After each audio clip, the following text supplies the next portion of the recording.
por në parantez nuk mund të mos ta vlerësoj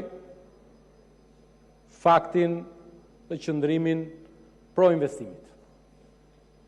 Pro investimit, një investim historik, më i madhi historinë e Shqipërisë, për të cilin do flas pak më poshtë pasi të kem sqaruar publikun, jo zotërin që iku, për disa shifra që janë vërtet domethënëse.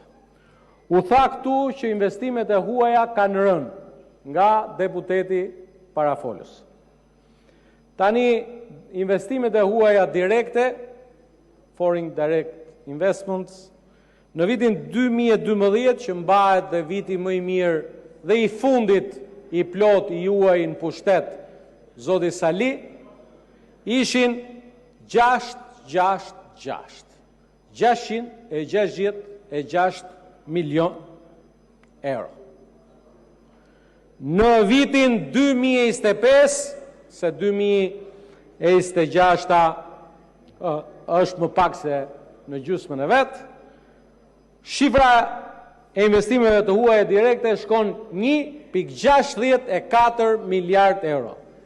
Tani me matematikën e lulit, mund të jetë 1,64 miliard më e madhe se 666 milion. Por me matematikën normale, 666 tek 1,64 hynë të paktën një 2,5 herë.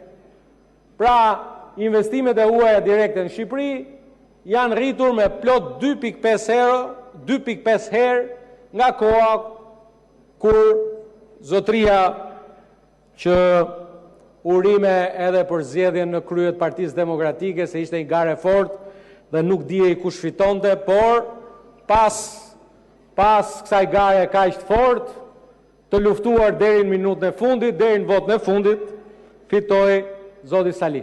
Urime, fitore tjera u pafshim gjithmonë.